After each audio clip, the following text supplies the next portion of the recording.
The street was a quiet ribbon of asphalt, lined with identical houses that seemed to breathe in unison under the dim glow of streetlights. Leaves skittered across the pavement, carried by a restless wind that whispered secrets only the night could understand. Malik sat alone in his living room, the soft pulse of jazz curling around him like smoke. Each note vibrated through his chest, a balm to a day that had scraped him raw. He closed his eyes and let the melodies settle into his bones. The world outside seemed to vanish, reduced to a blur of shadows and distant sirens.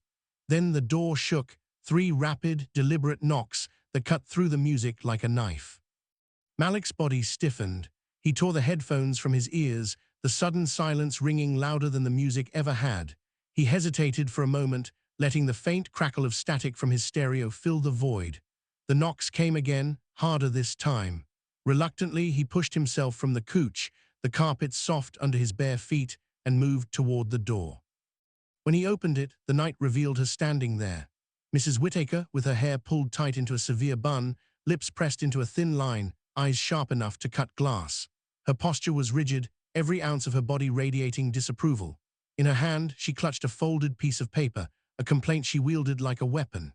Malik could feel the heat of her gaze before she spoke, the weight of her accusation pressing down on him even before the words left her mouth. "Turn that music down," she said, each word punctuated with a finality that made the night feel smaller, more suffocating.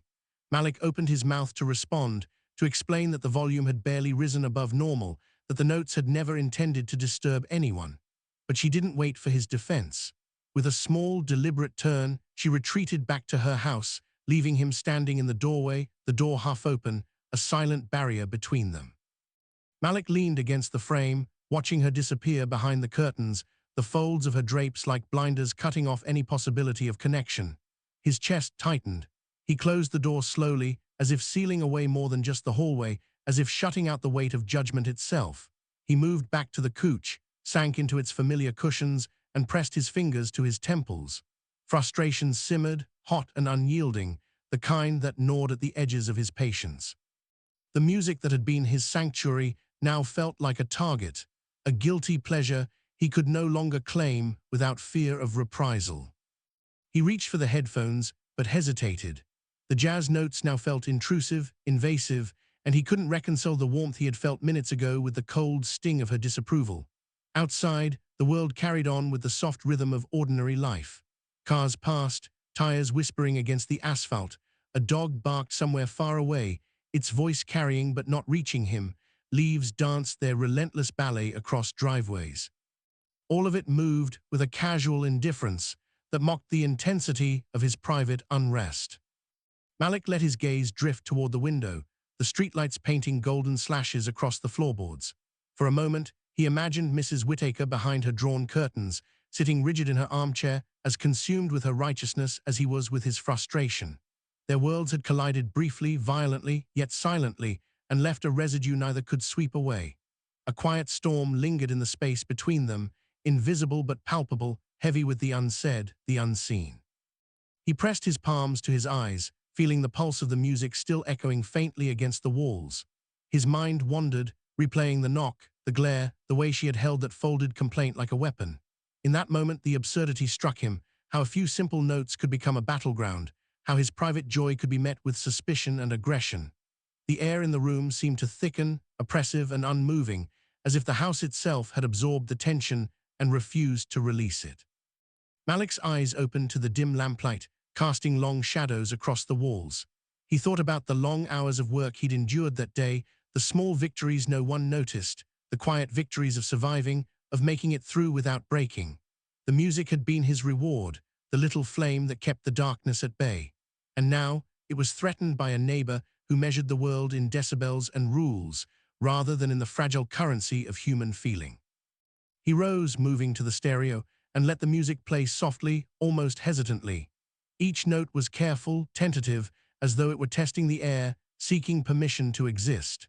Malik sank back into the couch, arms hugging his knees, feeling the contrast between the warmth of the jazz and the chill left by Mrs. Whittaker's words. It was a strange, bitter kind of intimacy, this dance between sound and silence, between his desire to live freely and the constraints imposed by another's fear or pride. The clock ticked steadily, a low metronome marking the passage of an evening that now felt stretched, elongated by tension. Malik's thoughts drifted to the histories tucked into each house on the street, the stories of small indignities, of grudges held in silence, of unspoken judgments that grew heavier with time. His own family had taught him to carry himself with dignity, to tolerate slights quietly, to respond with measured calm. Yet in this moment, he felt a flicker of rebellion, a small, incandescent spark that refused to be snuffed out by a folded complaint or a stern glare. Outside, a car drove past, its headlights catching the edges of the leaves, igniting them briefly before they fell back into shadow. Malik imagined the world beyond the cul-de-sac, a place unburdened by small-minded complaints, where music could play loudly without fear, where the air carried laughter instead of judgment. The thought made him ache, a bittersweet pang that settled in his chest. He closed his eyes again, letting the music swell, carrying him beyond the walls that had become too small, too confining. The jazz filled the room, richer now, more insistent, refusing to be cowed. Malik let it wash over him, a quiet defiance that spoke not in words, but in the tremor of a bass line, in the lingering echo of a piano key. He felt the tension in his shoulders ease, just slightly, as though acknowledging that some battles could be fought without confrontation, without anger, simply by claiming the right to exist fully, even in the face of judgment. For a long while he simply listened. The night pressed in around him, silent except for the soft, steady rhythm of the music. Malik thought about Mrs. Whittaker again, wondering if she would ever hear the world as he did, wonder if she could feel the quiet power of joy untouched by complaint. The thought was fleeting, gone almost before it appeared, leaving only a gentle ache and the understanding that some truths exist only in the hearts of those willing to hold them. Finally he leaned back, letting the weight of the day settle into his body, letting the music breathe life back into the room. The complaint remained folded on the other side of the street, a small, sharp thing that could not reach him here. In the stillness, Malik found a kind of peace, a fragile, quiet victory born not of confrontation, but of endurance. The leaves continued their restless dance outside, carrying whispers of the night across lawns and gutters, and Malik closed his eyes, letting the jazz carry him somewhere beyond the cul-de-sac, beyond the glare, beyond the small storms of ordinary life. In that moment, the world was reduced to sound, to shadow, to the small, stubborn heart of a man refusing to let his joy be dictated by someone else's fear. And though the night held its tension and the wind continued to whisper secrets, Malik felt a deep, quiet certainty. Some truths, some music, are untouchable. They belong only to the soul brave enough to listen. The evening stretched on, soft, dark, unbroken, and Malik let himself drift with the notes, each one a quiet affirmation that dignity, even in the smallest of spaces, could survive. He knew the morning would bring the ordinary, the complaints, the routines, but for now he let the jazz play and let himself exist fully, unjudged, untamed, free. The morning air was thin, sharp against Malik's skin, carrying the scent of wet grass and the faint hum of distant traffic. His mailbox felt unusually heavy under his fingers, the weight of it more than physical. He lifted the lid and found a single envelope, crisp and official, stamped with authority. The paper inside was colder than the dawn itself. Typed words, precise and unyielding, described him as disruptive. The language was clinical, detached, but the menace beneath it pressed against his chest like a fist. It wasn't just a complaint, it was a verdict, a judgment delivered in ink and paper, a small but insistent reminder that someone had the power to define him without ever knowing him. Malik held the envelope in his hands a moment longer, feeling the rough edges of paper against his palms, the absurdity of it twisting in his stomach. He walked down the cul-de-sac, each step echoing against the concrete in a rhythm that mirrored the confusion and anger stirring inside him. The houses on either side seemed to lean in, their windows like eyes, some blank, some curious, some quietly condemning. Every passerby felt heavier than usual, as though each glance carried a silent question. Who was he to claim space, to make sound, to exist freely? Every whisper of the wind through the trees became a murmur of accusation, a reminder of how easily assumptions could take root, how easily dignity could be challenged by someone else's narrow measure of the world. He moved slowly, letting the morning light wash over the familiar streets, but the warmth didn't reach him. The complaint weighed him down, lodged somewhere between outrage and disbelief. It wasn't simply the words or the tone, it was the implication, the assumption that his presence, his music, his life could be categorized and dismissed without inquiry. The injustice burned quietly in his chest, a heat that refused to disperse. It reminded him that dignity was often provisional, contingent on the whims of others, subject to invisible barriers erected by fear or prejudice. When Malik returned to his apartment, the familiar hum of the city outside felt alien, distorted, as though the complaint had altered the very sound of the world. He sat at the edge of the couch, unfolded the letter again, and read it slowly, deliberately. Each sentence felt like a weight pressing down on him, each word a finger pointing where none had a right. Disruptive. The word repeated in his mind, echoing louder with every heartbeat. He imagined Mrs. Whittaker across the street, hands folded neatly in her lap, satisfied in the knowledge that she had orchestrated this small triumph of authority. Malik's gaze drifted toward the record player, the black disc waiting silently, spinning in potential. Music had always been more than sound to him. It was solace, a tether to something larger, a bridge to ancestors who had sung through oppression, through toil, through nights heavier than any complaint.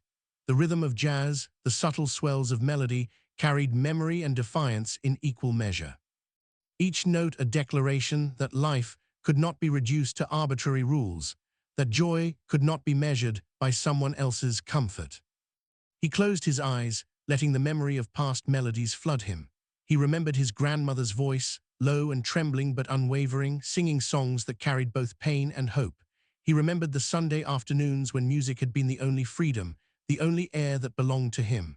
And he realized, bitterly, that the complaint in his mailbox was not about sound at all. It was about control, about the quiet assertion of power over another's life. It was about the invisible chains that others could tighten with a single signature, a folded paper, a pointed glare. Malik's hands traced the contours of the envelope again, and for a moment he considered burning it, letting the ink curl into smoke, letting the words vanish into nothing. But the thought felt too simple, too clean. The injustice was not something that could be erased with fire. It was heavier, more persistent, lodged in the space between neighbors, in the streets, in the eyes of those who measured others by rules rather than humanity. He stood and moved to the window, looking down at the cul-de-sac. The leaves whispered along the pavement, rustling with a language that only the wind understood. A car drove past, tires hissing over wet asphalt, its driver oblivious to the small dramas unfolding behind the lined windows of the houses. Malik watched, feeling the tension in his shoulders ease just slightly, knowing that life went on, indifferent to the microcosm of his struggle. And yet the weight remained, a quiet insistence that the world was not always just, that dignity could be tested in the smallest of spaces. Returning to the couch, Malik allowed himself to breathe, the complaint lying unopened beside him now, a tangible reminder of something he could neither ignore nor surrender to. He thought about the assumptions that had been made about him, the ease with which judgment was cast, and the subtle cruelty in the way the world treated people like him. It was not loud or violent, it was quiet, methodical, and it hurt all the more for that. The injustice was woven into ordinary days, into whispered observations, into complaints filed in neat, official handwriting. Malik's fingers found the edge of a record, spinning it slowly onto the turntable. The needle lowered with a soft crackle, and music began to fill the apartment again. It was gentle at first, cautious, as though seeking permission to exist after the scrutiny of the morning. But as the melody deepened, Malik felt the familiar warmth return, the swell of joy, the tether to something enduring. The complaint was still there, heavy and sharp, but it could not touch the music. It could not touch the way his body remembered the rhythm, the way his mind recalled the songs of those who had endured far greater indignities. He closed his eyes and let the notes wash over him, felt them threading through the ache in his chest, softening the edges of anger and disbelief. The injustice had not disappeared, but it had been reframed, placed alongside resilience, alongside memory, alongside the quiet assertion that life would continue, that dignity, though challenged, could be preserved in small, deliberate acts of self-possession. Outside, the cul-de-sac went on with its ordinary rhythm. Leaves tumbled across lawns, neighbors carried on in their routines, unaware of the tension that had passed, the invisible struggle over sound, space, and recognition. Malik listened to the music, letting it thread through the spaces left by the complaint, claiming the apartment as a sanctuary once more.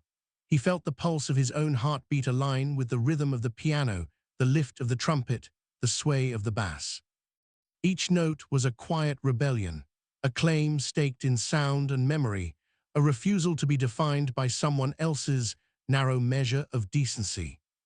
Time passed in this way, slow and deliberate.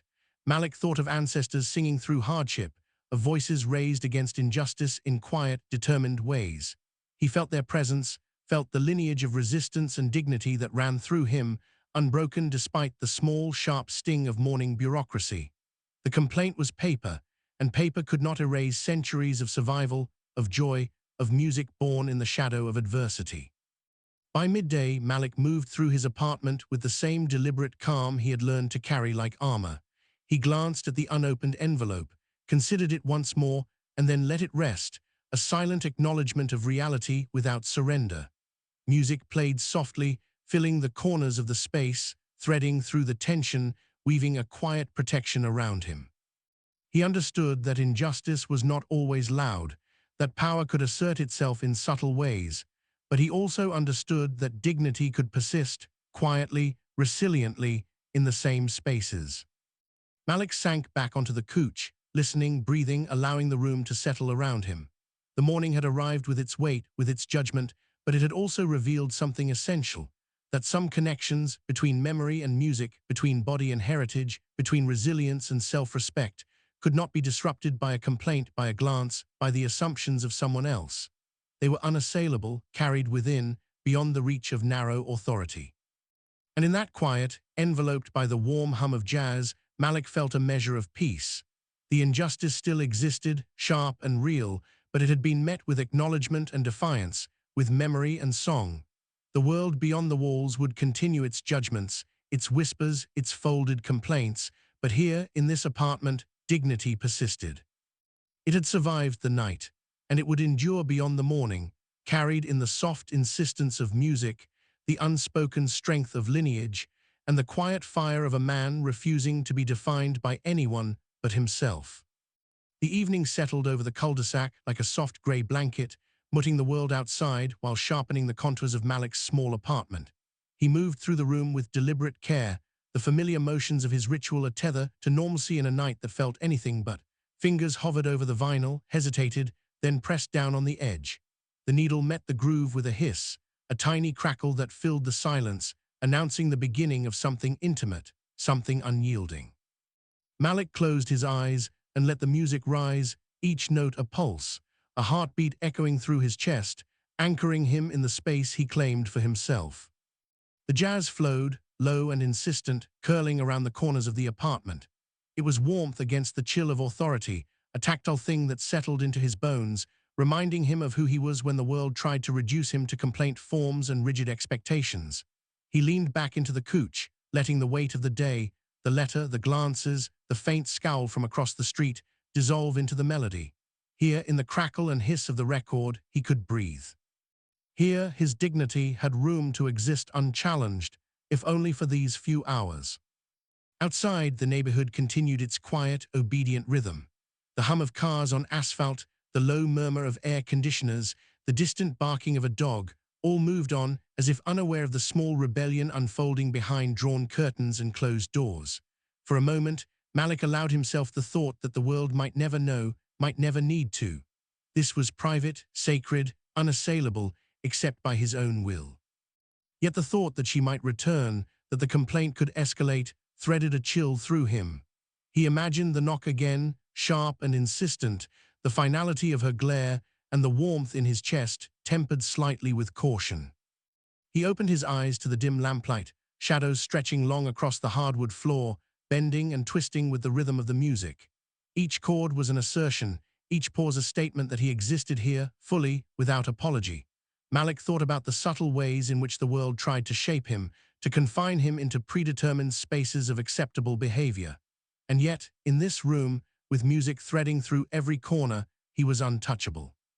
He could claim space simply by allowing sound to exist, by insisting that joy and identity were not crimes to be punished.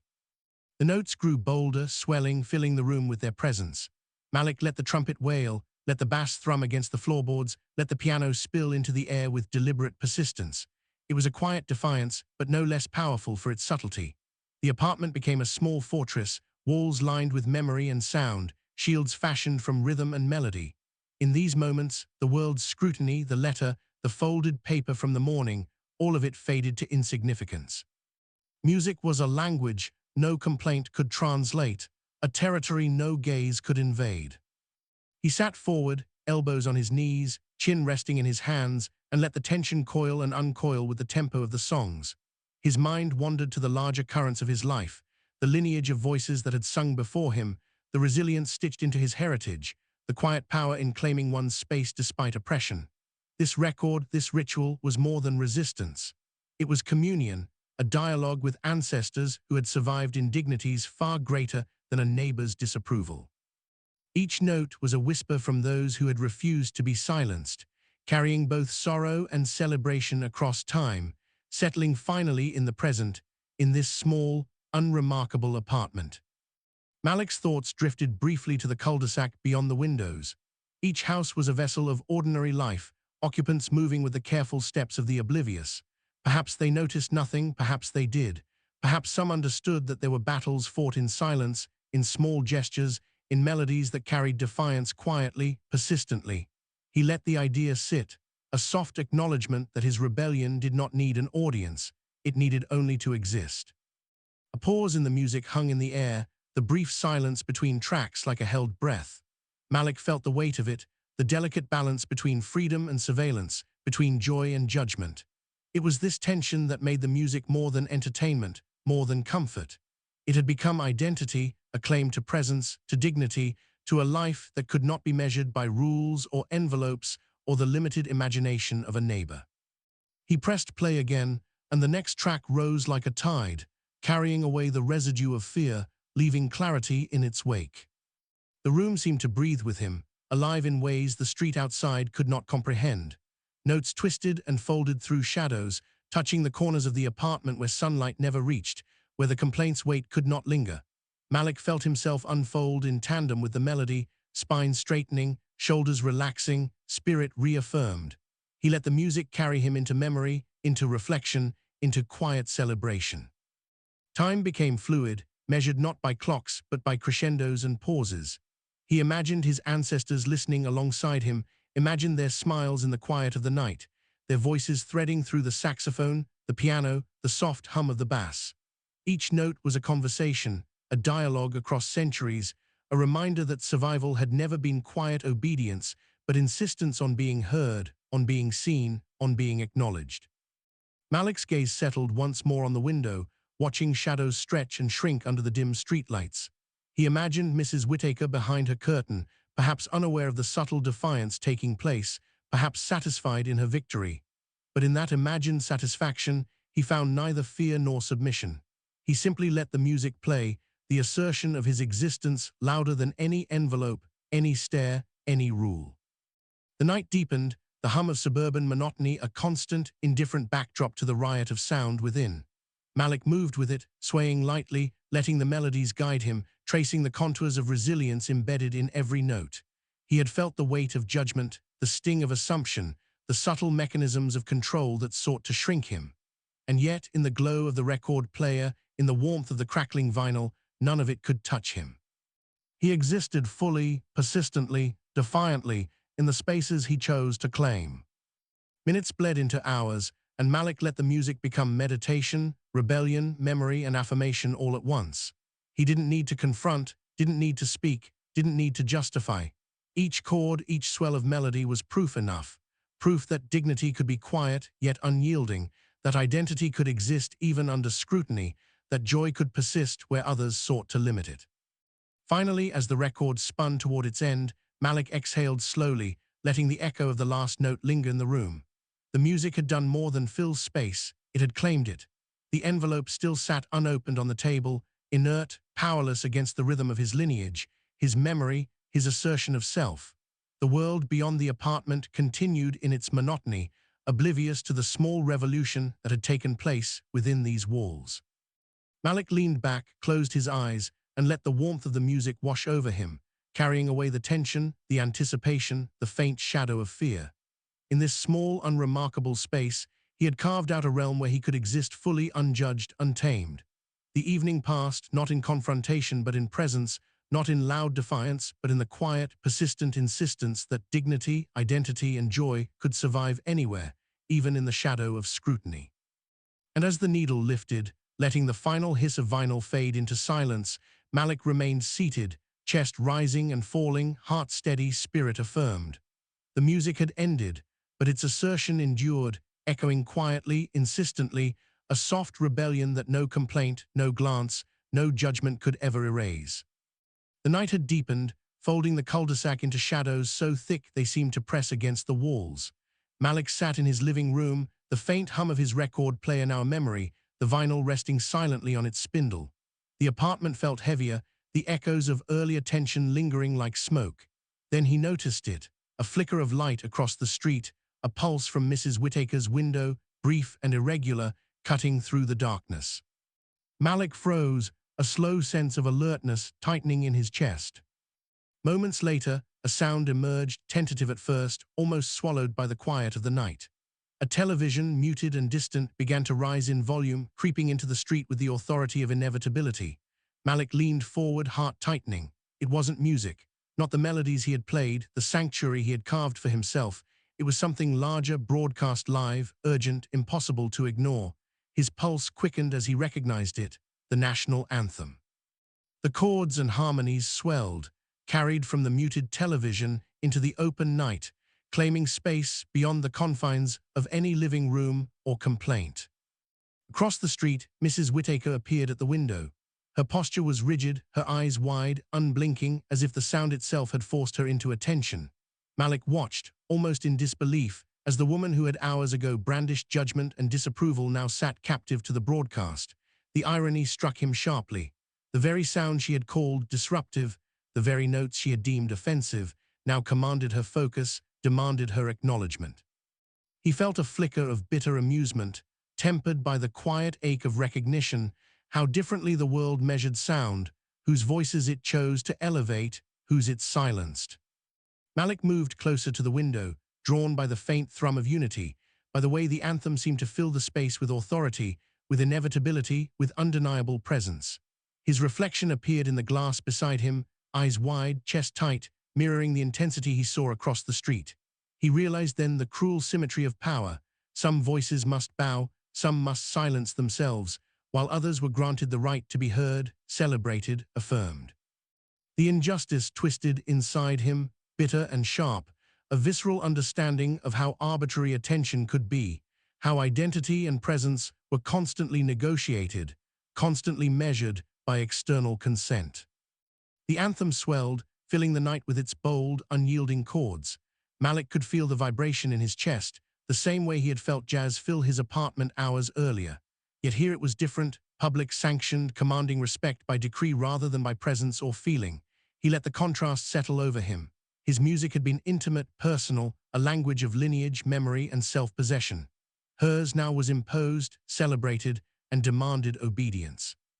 The juxtaposition gnawed at him. The injustice of a world that could dismiss some sounds as invasive, unworthy, unimportant, while exalting others without question.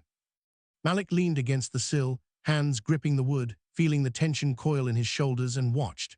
Across the street she remained frozen, her gaze fixed on the screen, a passive participant in the ceremony of sound. The irony was sharp, yes, but so was the revelation. The anthem was more than notes. It was authority, unity, validation. And in that moment, the clarity of it, how some sounds carried power while others were policed, cut through the quiet of the night like a blade. He thought about the hours spent defending his right to simple joy, the way music had been labeled a disturbance, a violation. And now, the same air that had trembled under the bass of his vinyl carried sounds that demanded reverence, demanded focus. Malik let himself linger in that bittersweet clarity. The world, he realized, measured worth and attention with arbitrary hands. He could not change that with notes, with melodies, with even the most intimate assertion of dignity. And yet he could feel the small, unyielding power of witness, of seeing the contrast, of understanding the inequities as they unfolded before him. The night held him in its hush, the anthem vibrating across lawns, curling around rooftops, settling into the spaces between houses. Malik could almost hear the difference in the air, the authority in the broadcast, the compliance it elicited, the collective acknowledgement it commanded. It was louder than judgment, larger than complaint forms, unassailable in its scale. And still, the echo of his own music lingered in his memory, in the spaces between his ribs, a quiet counterpoint to the sanctioned notes now filling the street. Malik's gaze drifted back to his reflection. He saw himself there, alert, contemplative, restless. He saw the line between public and private, between judgment and attention, drawn so clearly across the street by a simple television broadcast. And in that reflection, he recognized something he had felt all along: his dignity, though measured differently, though sometimes disregarded, could not be erased by circumstance or comparison. It persisted quietly in the intimate reclamation of his space, in the melodies he chose to honor, in the lineage of voices that refused to be silenced. The anthem reached its peak, the final chords soaring, filling the night with resonance. Malik could feel the sound sweep through him, eliciting a strange combination of awe and resentment. He knew the world would continue to police the small expressions, the quiet joys, the personal victories. Yet here, across the street, he saw it made visible, the arbitrary distinction between voices that were allowed to rise and those that were not. The realization twisted inside him, bitter, sharp, and yet undeniable. And then, almost imperceptibly, the television quieted. The lights in Mrs. Whittaker's window flickered and dimmed, leaving her retreating into her living room, her attention now diverted elsewhere. Malik exhaled, letting the tension drain slowly from his body, the echo of the anthem lingering in the air like a memory. The night resumed its stillness, leaves whispering against asphalt, distant tires humming past, and for a moment the world seemed to hold its breath. Malik moved back from the window, chest rising and falling with the soft rhythm of his own heartbeat. The irony remained, sweet and bitter together. The sound once scorned, now celebrated, the power of recognition wielded unevenly across the cul-de-sac. And yet, in the quiet of his apartment, he felt a stubborn pulse of clarity, a testament to resilience.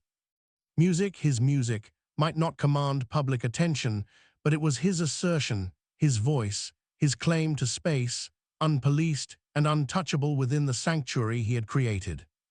He sank into the couch, letting the echoes of the night settle around him, the tension of observation softening into reflection. The injustice of sound, of attention, of authority lingered, but so did the knowledge that truth was not only in what was elevated, it was in what endured quietly, defiantly, insistently. Malik closed his eyes, letting the memory of both broadcasts, the personal jazz and the public anthem, intertwine. Each was a lesson, a mirror, a reminder of the fragility and persistence of dignity, of presence, of identity in a world that demanded both silence and applause in equal measure.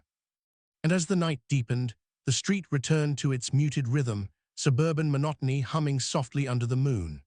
Malik remained at the window for a while longer, letting the clarity of the moment linger, feeling the quiet, intimate defiance of existence, the unshakable truth that some voices, though unseen and undervalued, carry weight in the spaces they claim and the lives they honor.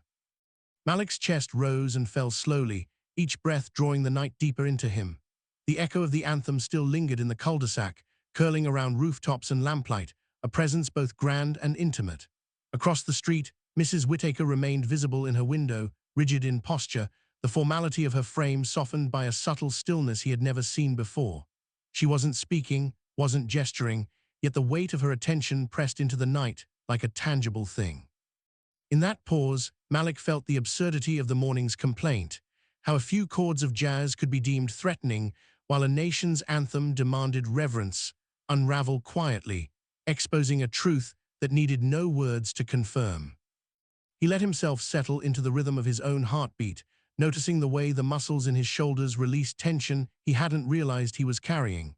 The irony pressed against him, sharp but sweet, a bitter edge that was softened by recognition. Mrs. Whittaker, the same woman who had crossed the street with paper in hand and judgment on her lips, had become a witness, involuntary, to the dignity she had tried to suppress. Her gaze, unblinking and measured, held him accountable in a way that did not require confrontation. It was a reminder that authority and validation often moved unevenly through the world, favoring some voices while marginalizing others, and yet there existed a quiet counterbalance in presence alone, in being unapologetically alive. Malik's mind wandered through the history of silenced voices, through the subtle ways society had demanded quiet from black bodies, black expressions, black joys, while applauding others for similar acts. He felt it now, not as abstract knowledge, but as a pulse in the very air around him, a tension suspended between the two homes, across the street from one another. The moment was almost cinematic in its precision, light flickering across her curtains, the shadowed lines of her face, the anthem filling the space like a tide of inevitability. And amidst it all, he realized that the act of living fully, of asserting his presence without apology, carried its own quiet authority, a power that required no permission and sought no applause. He watched her trying not to blink, noticing the subtle shifts in her posture, the brief tightening of her jaw, the way her eyes seemed to soften ever so slightly as she continued to witness. It was acknowledgement, not announced, not spoken aloud, but present nonetheless. The moment struck him with clarity. Truth does not always arrive in loud declarations or fiery confrontations. Sometimes it exists in the patient endurance of being, in the steadfast presence of a life lived fully, without retreat or apology. His pulse steadied further, and a slow calm settled over him, tethering him to the quiet realization that dignity, once claimed, could not be easily stripped away. Malik's gaze drifted to the record player, the vinyl now silent but still present, a memory of the night's earlier ritual. The jazz he had coaxed from it hours before had been more than sound. It had been an assertion, a defiance composed of small, intimate notes that refused to yield to judgment. And now, reflected back across the street in the stillness of Mrs. Whittaker's attention, that same defiance seemed mirrored in an unexpected form. The world, so often arbitrary in its allocation of respect, had revealed itself in miniature, the marginalized voice enduring quietly while the sanctioned sound commanded immediate reverence. He let the symmetry settle over him, strange and bitter, yet strangely affirming. The shadows of the apartment shifted as Malik leaned against the window frame, tracing the contours of his own reflection beside hers. He imagined the countless mornings and nights where small acts of expression were policed, where the natural articulation of joy or sound was met with suspicion, complaint, or contempt. And yet here, in this pause, the lesson was clear. Power and recognition did not always manifest through force. They often existed in the quiet, stubborn assertion of presence, in the act of continuing to inhabit the world fully, in the refusal to shrink under the weight of narrow judgment. A subtle movement caught his eye, Mrs. Whittaker's head tilted slightly, a minuscule gesture, but one he could read like a sentence. It was the soft imprint of understanding, the fleeting acknowledgement that the world's scales of attention and judgment were not always fair, but that their inequity could be witnessed, endured, and quietly subverted. Malik felt the truth of it settle in his chest, a warmth spreading beneath the tension, a confirmation that authority need not be contested to be acknowledged. Sometimes it bowed naturally in the presence of someone who simply refused to cower. He allowed himself a slow exhale, letting the air carry away the last traces of indignation and fatigue. The street outside remained muted, the leaves rustling in gentle conversation with the wind, the occasional distant hum of traffic threading through the night. Within this ordinary backdrop, the moment between him and the neighbor, so laden with irony, history, and unspoken acknowledgement, held extraordinary weight. It was a small testament to endurance, to the quiet insistence that presence itself, lived without apology, carries a power beyond immediate recognition. Malik closed his eyes briefly, hearing the echo of both the jazz and the anthem in his mind, two threads of sound that had shaped the evening. One was intimate, personal, defiant, the other grand, sanctioned, commanding attention. Both existed, both left their mark, and in their juxtaposition he understood something fundamental. Dignity is not always conferred. It is claimed, asserted, embodied, and when it is held steadily, without retreat, it becomes its own authority, visible to those willing to witness. The night deepened still further, folding the cul-de-sac into a quiet reverence. Malik felt the subtle shift in the air, the unspoken acknowledgement lingering across the street like a shadow of respect. Mrs. Whittaker, once rigid and scornful, remained still, a silent testament to the power of reality. No words passed between them, no gestures of triumph or surrender, yet the balance had shifted, imperceptibly but irrevocably. In her gaze, sharp, startled, attentive, Malik saw the acknowledgement that truth does not always announce itself. Sometimes it exists in quiet patience, in presence, in the unassuming assertion of being. He sank back against the window, chest still rising with the measured rhythm of breath, heart steady in a way it had not been at the evening's start. The weight of judgment and complaint remained, tangible in envelopes and unspoken assumptions, yet diminished by the quiet clarity of witnessing. Malik understood that living unapologetically, claiming space with dignity and persistence, carried a subtle authority of its own. It needed no amplification, no declaration. It simply existed, undeniable, unshakable, and reflected back in ways that others, even unknowingly, could not entirely ignore. And in that shared silence across the street, in the pause of the night and the lingering resonance of sound, Malik allowed himself a quiet satisfaction. Not triumph, not victory, not revenge, but recognition. A recognition of self, of lineage, of the persistent truth that some power, some authority, some dignity cannot be legislated, policed, or silenced. It exists in the patient act of living fully, in the refusal to shrink, in the quiet but unyielding insistence on presence. The cul-de-sac hummed softly under the moon, indifferent to everything yet cradling this small human truth in its ordinary rhythm. Malik let the moment settle, long and unbroken, feeling the subtle power of life lived honestly and fully. And in her gaze, sharp, startled, unspoken, he saw what he had known all along. Acknowledgement, respect, and truth need not be demanded. Sometimes they are revealed simply by the act of being. Silence stretched over the cul-de-sac, thick and deliberate, the kind that carries the weight of something profound yet unspoken. Malik sat near the window, body still, chest rising and falling in measured rhythm, eyes tracing the faint glow of the streetlights. Across the street, Mrs. Whittaker remained at her window, rigid at first, then gradually softened by the gravity of what filled the air. She neither knocked nor gestured, her folded hands resting in her lap, her eyes wide but quiet, as though the room itself had spoken in a language she could not interrupt. For the first time that evening, Malik felt her listening, not hearing with ears, but listening with presence, fully, wholly, and without pretense. The music in his apartment, though long since finished, seemed to hum still in the space, vibrating through the walls, through the street, through the invisible tether between two people who had, for hours, been engaged in an unspoken struggle. Malik felt a release, subtle at first, like the exhale of a breath he hadn't realized he'd been holding. There was no giddy triumph, no punch of victory swelling in his chest. Instead, there was quiet. A slow, deep recognition that dignity, the kind forged in patience, resilience, and self-possession, could not be dictated by folded complaints, by glances, by the narrow measures of someone else's judgment. He let his gaze linger on Mrs. Whittaker, noticing the tension in her shoulders ease just slightly. Her eyes held a mix of surprise, hesitation, and something close to acknowledgement. Malik understood, without words being exchanged, that the music had transcended its role as mere entertainment.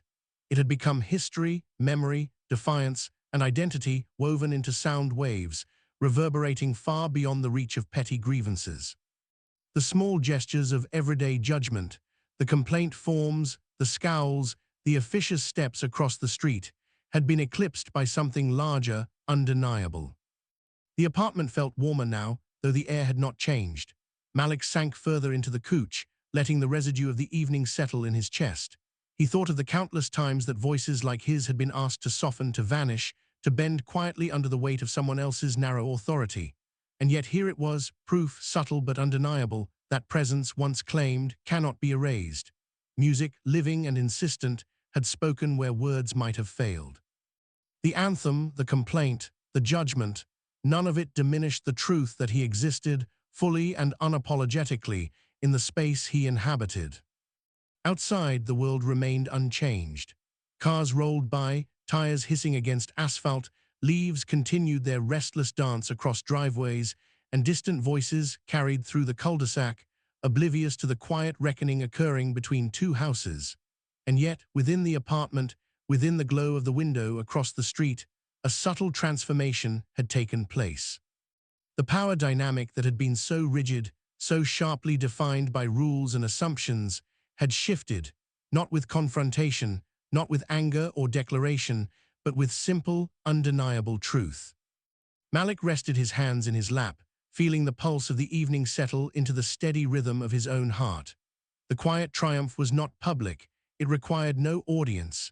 It existed in the space between sound and silence, between two people, and in the truth that some forms of authority are rooted not in force, but in the act of being present, fully, and without apology. He understood, with a clarity that ran deeper than anger or resentment, that the assertion of dignity need not shout to be heard. It could exist in stillness, in patience, in the simple act of refusing to yield to arbitrary judgment. He looked again toward Mrs. Whittaker's window. Her gaze had softened, the sharp edges of earlier rigidity smoothed by the weight of understanding, fleeting but unmistakable. Malik felt a faint smile stir in his chest, not a smile of mockery, nor of triumph over another, but a recognition of the subtle human exchange that had taken place. It was a testament to endurance, to presence, to the quiet but powerful assertion that life, lived fully and authentically, carries its own authority. The night deepened, stretching across rooftops and gardens, folding the cul-de-sac into shadows and lamplight. Malik felt the music's resonance still lingering in the walls, a heartbeat threaded through silence, a reminder that what had been lived, what had been asserted, could not be undone by envelopes or glances or complaints. In that stillness, he understood that power is not always enforced with words or gestures. It can reside quietly in truth, in the steadfast refusal to be diminished. For a long moment, he allowed himself simply to breathe, letting the subtle triumph permeate every inch of the room. Outside, Mrs. Whittaker's form remained still, her attention now surrendered to the gravity of the moment. Malik felt the delicate weight of acknowledgement, of recognition without need for applause or concession. It was a rare, precise power, almost cinematic in its quietude, the simple fact of presence altering perception, bending assumptions, revealing dignity in its purest form. Tension that had thickened the evening seemed to dissolve, leaving behind something lighter yet infinitely more potent. Malik thought of the lineage of voices that had endured silencing for centuries, of histories that had been suppressed yet refused to disappear. In this room, and across the street, that endurance had been mirrored. The small human act of asserting one's place, of letting one's life and presence exist unapologetically, had rewritten the dynamic, if only for a fleeting, perfect moment. Malik sank back into the couch, chest rising in a calm rhythm, eyes tracing the dim glow of the streetlight reflected on the floorboards. There was no need for sound now, the music had done its work.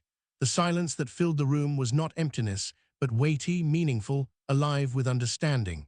Across the street, Mrs. Whittaker remained attentive, her rigid form softened, a silent testament to the unassuming power of truth. And in that quiet, Malik realized that dignity once claimed could not be undermined by complaint letters or neighborhood judgments. It persisted, steady and unshakable, residing in patience, presence, and the unspoken acknowledgement of reality itself.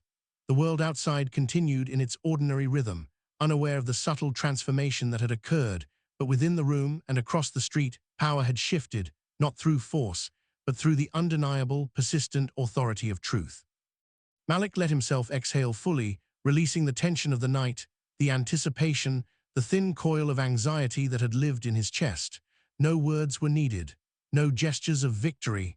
The quiet triumph of dignity endured, like the last echo of a note, lingering long after the music had ended, unclaimed by others, yet unmistakably present. And in the stillness that followed, he understood something essential.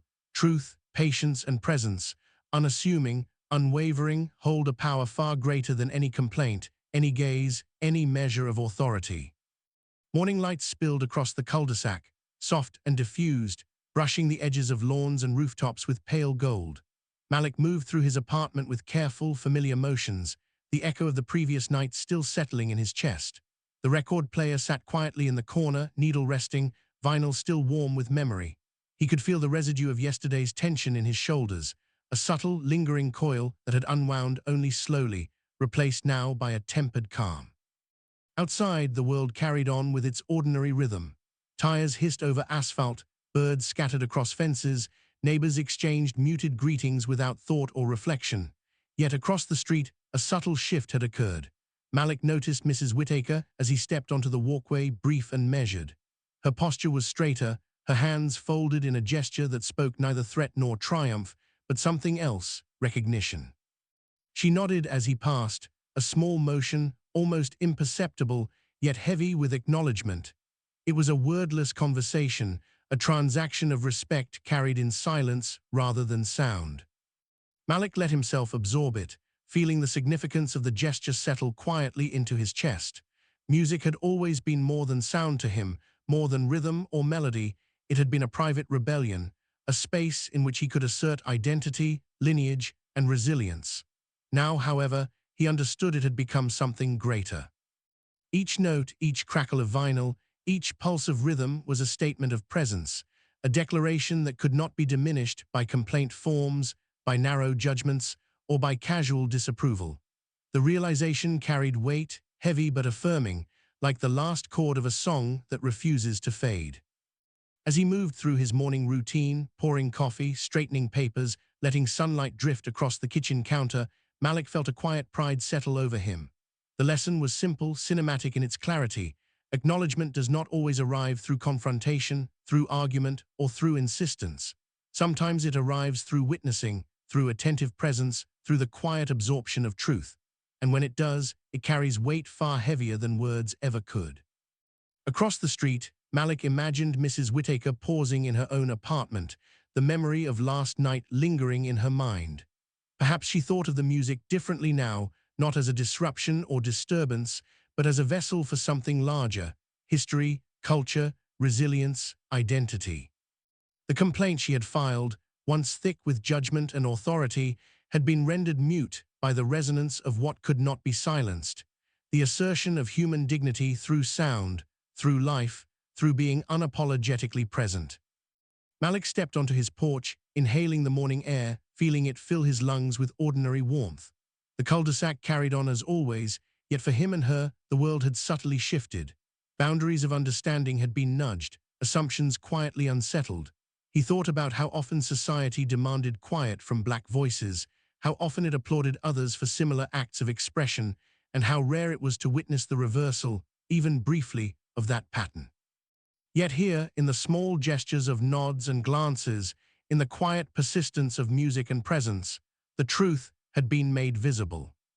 He allowed a slow exhale, releasing the weight of both expectation and past tension. The apartment behind him, the house across the street, the neighborhood stretching into ordinary life, all of it felt connected by an invisible thread, fragile yet undeniable.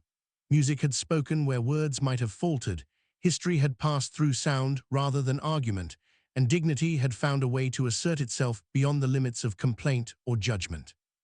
Malik returned inside, pouring another cup of coffee, allowing himself a moment to sit in the quiet sunlight that fell across the floor.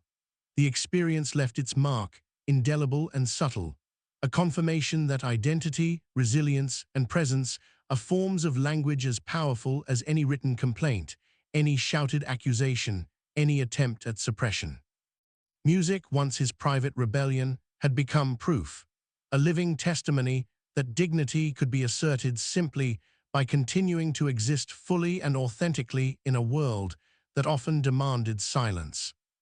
And for Mrs. Whittaker, the lesson unfolded differently but no less profoundly. She had witnessed something she could not easily categorize, something that carried the weight of history, culture, and the quiet authority of a life claimed in defiance of arbitrary restriction. Perhaps she would remember it in small ways: a hesitation before speaking, a gentler glance, a quieter judgment. The complaint forms that once seemed to give her power now felt absurd, muted by the undeniable resonance of truth, by the presence of someone who would not be diminished, who could not be silenced. Malik moved to the window again, watching the neighborhood stir under the slow march of morning light. Leaves rustled across lawns, distant voices carried through the air, and the day stretched forward with ordinary patience. Yet within the subtle choreography of gestures, glances, and reflections, he felt the persistence of what had been affirmed. A nod, a quiet acknowledgement, a small recognition, all small miracles, intimate victories that required no announcement but carried immense weight. He leaned against the sill, letting the sun warm his back, and thought of music as he had always known it, alive, breathing, uncontainable. Its significance had grown, transcending complaint letters and neighborhood judgments, reaching into something elemental, the declaration that one's existence, when claimed fully and unapologetically, holds its own authority. Malik understood that the most potent lessons need not be loud, need not be combative. Sometimes they arrive in witnessing, in listening, in the quiet acknowledgement that truth cannot be denied. The street outside continued its rhythm, tires hissing, neighbors moving through their routines, oblivious to the subtle reconciliation that had occurred. Malik felt no resentment, no triumph of ego. Instead, there was clarity, tempered by patience. Dignity endures in presence, identity asserts itself in persistence, and history, culture, and resilience carry weight far beyond assumption or complaint. He poured the last of his coffee into a mug, letting its warmth seep into his palms, and allowed himself a final glance toward Mrs. Whittaker's window. Her gaze, quiet now, held no accusation, no scorn. Only acknowledgement remained, subtle, unspoken, yet deeply felt.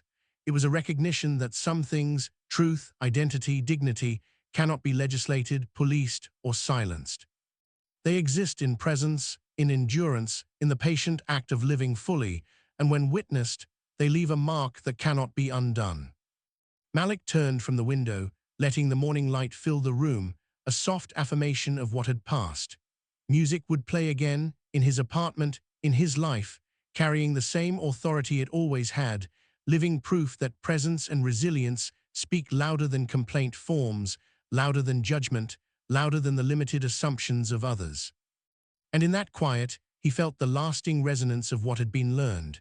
Acknowledgement, true and unspoken, often arrives not through confrontation, but through witnessing, through listening, and through the undeniable assertion of life fully lived. The evening arrived softly, sunlight melting into the edges of the cul-de-sac, painting roofs and driveways with gentle gold. Malik moved through his apartment with careful ease, adjusting the small tables, lighting candles that flickered faintly against the walls, letting the air settle in quiet rhythm. Guests arrived in pairs and threes, their shoes muted against the hardwood, their voices low at first, testing the boundaries of comfort and curiosity. There was no fanfare, no clamor, only the warm pull of presence, a subtle magnetism that drew people inward. The record player hummed in the corner, vinyl crackling to life with a familiar hiss. The jazz flowed, wrapping around bodies and conversations, threading the room with warmth, binding strangers and neighbors into a single, gentle rhythm. Each note landed softly, asserting existence without demand, filling spaces with life and memory. Malik watched quietly as people lingered near the edges, some hesitant, some enchanted, drawn less by the music than by the authenticity in the room, by the unspoken assertion that this was a space claimed fully and unapologetically. Across the living room, conversations began to blossom, hesitant at first, then with more ease. Words carried over the notes of the music, laughter threading lightly through the air, soft smiles passing like currency among neighbors who had once observed him from afar, judgment in their eyes. Now those same eyes lingered differently, curious, respectful, open. Malik's pulse steadied, chest rising and falling with the music, aware of the subtle transformation he had orchestrated without even trying. The presence of life, of resilience, of unapologetic selfhood had shifted the room, altered the air. At one point, the national anthem began to play, not through the television, but softly, ceremoniously, through the speakers, threading through the ambient music with a familiar weight. And there was nothing but reverence. No scowls, no complaint, no tension cutting across the notes. The same anthem that once demanded attention across the street now existed within walls that knew the power of lived experience, of patience, of truth. Malik felt a quiet satisfaction settle into him, a gentle acknowledgement of the simple yet profound act of being unapologetically himself. Presence had become its own authority, sound its own declaration. Guests paused, listening, letting the anthem fold into the room, not as an imposition, not as a statement of control, but as a shared experience threaded with awareness and respect. Conversations slowed, smiles softened, and a quiet communion settled over the gathering. Malik could feel it in the subtle shifts, in the tilt of a head, the small nods exchanged, the attentive silence between chords. Music, once a private rebellion, now served as bridge and witness, reminding everyone present that dignity and authenticity carry a resonance beyond judgment, beyond complaint, beyond assumption. He moved through the crowd with calm awareness, greeting lightly, letting presence and gestures speak in place of words.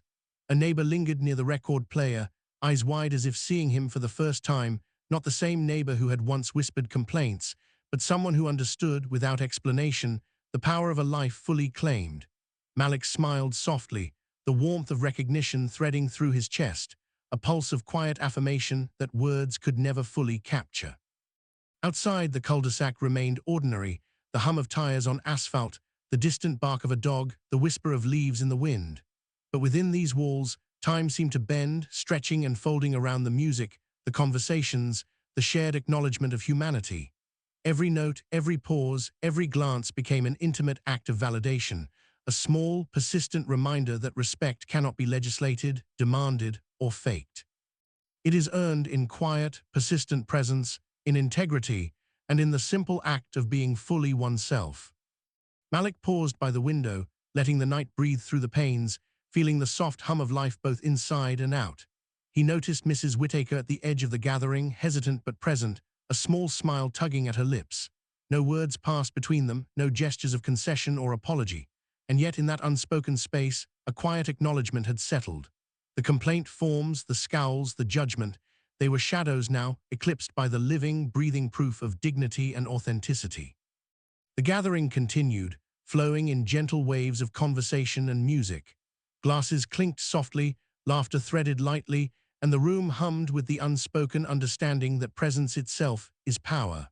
Malik moved back toward the center of the space, letting the music guide him, letting the quiet triumph of persistence and authenticity fill him from the inside out. Every chord, every pause, every note that had once been a private assertion now carried public weight, a subtle lesson in the enduring authority of integrity. The night deepened, and the lights dimmed gently, casting long, soft shadows across walls and faces. Silence settled between songs, unhurried and meaningful, the kind that holds space for reflection. Malik felt the quiet satisfaction of truth revealed without confrontation, without argument, without need for ceremony. Respect had been earned, not demanded, witnessed, not coerced, and in that cinematic stillness, a lesson settled over him like the final note of a song lingering in the air. He closed his eyes briefly, feeling the weight of the evening settle in his chest, a delicate warmth threading through him. Music, presence, integrity, these were more than gestures or sound, they were declarations of life, proof that authenticity carries authority, that dignity persists beyond assumptions and complaint forms. And in that pause, that gentle, cinematic stillness, Malik understood fully, respect is not demanded. It is given, slowly, inevitably, to those who inhabit their lives with courage, patience, and unwavering humanity. The gathering drew to a close, with murmurs of farewell, soft footsteps slipping into the night, doors closing gently behind departing guests. Malik lingered for a moment by the record player, hands brushing lightly over the spinning vinyl, the warmth of the room and the echo of music still settling around him. Outside, the cul-de-sac slept under a pale moon, ordinary and indifferent, yet carrying the residue of what had been quietly transformed within walls that had learned to hold dignity, history, and authenticity all at once. He let the night settle fully, chest rising with calm rhythm, eyes tracing shadows and light, the quiet knowledge threading through him like a melody that would never fade. Being unapologetically oneself, living fully and with integrity shifts perception. It bends assumptions, it earns respect. And in that enduring truth, Malik found the quiet affirmation he had always known, the power of presence, the resonance of life, and the unshakable authority of human dignity.